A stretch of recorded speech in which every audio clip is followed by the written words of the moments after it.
Hi folks, Pete here from Ashton's Cars, and today I'm showing you a 2011 Audi A5, and this is a Sportback model.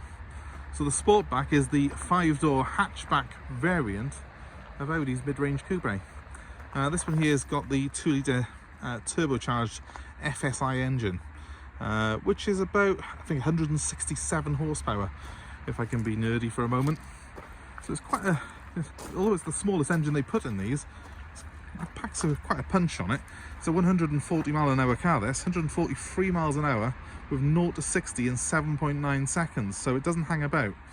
And much like the 2-door car that it's based on, it's a very, very good-looking car, but with that added little bit of practicality.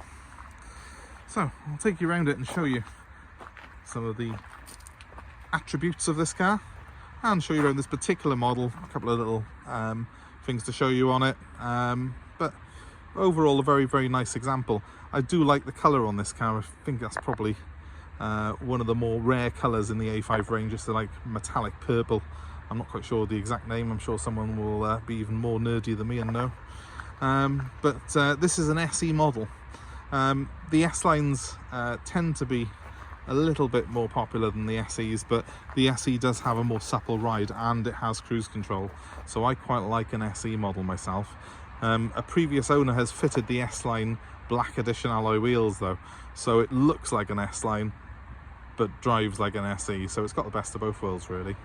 Talking of wheels, well, as with most cars that have these sort of diamond cut style wheels, the edges on them sometimes they tarnish a little bit. They're not too bad on this car, but it's worth noting that you will always find that, unfortunately. If you buy one that's immaculate, brand new, you'll probably find in a year or two with the salt we throw on the roads in Britain that they do end up tarnishing like that. It gets under the lacquer and damages it, which is annoying, but you can polish them up and make them look a bit prettier. Overall though, it's a clean example. Twin exhausts on the back, which gives it a bit of purpose, I think. It's got the parking sensors on it as well, this particular model. And if you come down the side here, hopefully see it's very clean, very straight looking car for a car that's, well, 12.5 years old now. I mean, they are a pretty car, these. They do look a little bit like the big brother, the A7. But obviously it's a little bit smaller than that, but you can easily get a family in this particular car, so it's got quite a lot of space inside, and you are a little bit more sporty than an A4, which of course is again a car this is based on. So to show you any negatives, well, the front end on this one's a little bit chippy, if I'm being honest. There's a couple of little marks there, isn't there?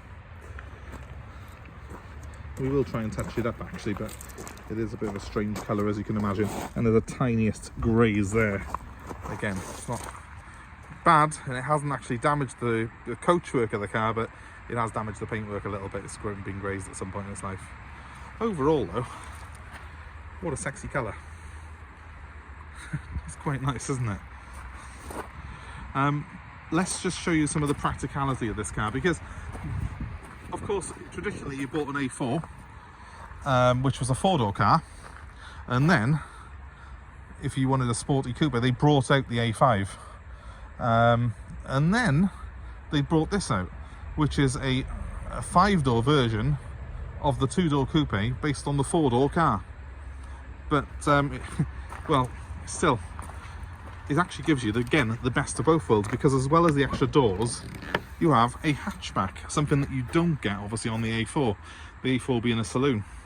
And that's a much better load space than you get in the A4. It's not bigger, but it's just more accessible, because of course we've got this much larger area to access it.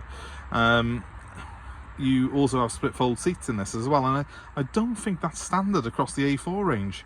So in a funny way, this is a more practical car than the A4.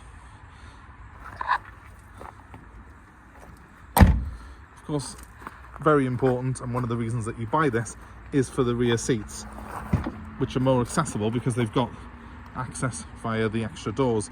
They are pillarless, these doors are, which is really cool. So you have got a frameless window that scoots up inside the roof there, gives it good good wind reduction noise. Now, something to note, this is a 4-seater car, not a 5. Obviously, if you do want a 5-seater, you're probably going to be looking for an A4. But it's got just as much space in it. I don't know why they didn't put that centre belt in it. I guess they want to retain it as a coupe sort of looking car.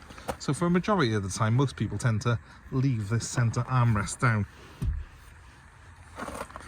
And then it's a nice cabin for 2 people in the back here. You have got a little bit less headroom than you get in an A4, but it's going to be fine for most people.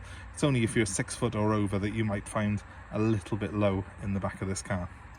But as you can see, this particular example is very, very clean. The upholstery is all very good on it.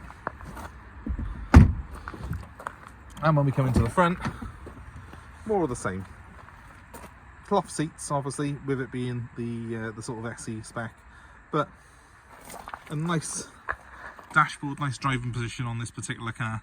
And as you can see, 6-speed manual gearbox. It's got the electric handbrake on it. I think just a good, well-designed interior, really. The wheel. Show you a little bit more. It's very similar to what you get in the A4, but I just think that's not a bad thing, really. It's a well sort of proven interior. The plastics in here are good quality. Spec wise, this is the sort of standard spec on it. It hasn't got any of the fancy kits or anything on it. I did say it had cruise control earlier. It hasn't got cruise control on it, so I'm assuming it's actually not SE. It's probably the standard TFSI spec, this particular car. Let's just start it up and give it a little whir. Now, I bought this car in from another garage, and they fitted a new clutch in it. So it's just had a brand new clutch put in it. I'll give it a rev. It's a very quiet car, this is. I was quite impressed when I jumped in it, even compared with my my company Mercedes. It's actually much quieter, this car, and very, very smooth. It's got a lovely gearbox on it. These A6s, these A5s have got a very nice throw to them on the manual gearbox. 6-speed as well, so that's really nice. And it is an electric handbrake, so you just press it down and it's off, up and it's on. It's very simple to use. If you haven't had an electric handbrake before, it does very quickly become second nature, that does. And the beauty of it is you can use it for hill starts and stuff like that. It's a lot easier to use than a conventional handbrake. So nice and simple to use, nice and simple to drive. Overall, very, very clean. 88,000 miles on the clock, which for the age of the car is below average. Standard stereo system here. I don't believe this one's actually got any navigation or anything like that on it. You can get them though, with the sky's the limit on the specs on these, but this is just the standard spec car, just to show you. It is a standard CD stereo system. It's a standard air conditioning system as well here. When you adjust this, it has got a temperature control there, so it is technically a climate system, but it all comes up on that screen, and it's very, very easy to use. If we put it into reverse, does it come up? It does have parking sensors. No, I did think it came up on the screen, but it doesn't. So it's just standard audio parking sensors. So I've literally just picked this car up from the other garage. They valeted it, they prepped it, so I'm sort of learning my way around it as I'm showing you. But I have to say, it is very, very clean, aside from those very small stone chips on the front end. I'm going to go to Audi and get the proper colour matched paint and just touch those in. They're not going to be resprayed, but they will be touched in. I think it'll look very, very smart indeed with those done.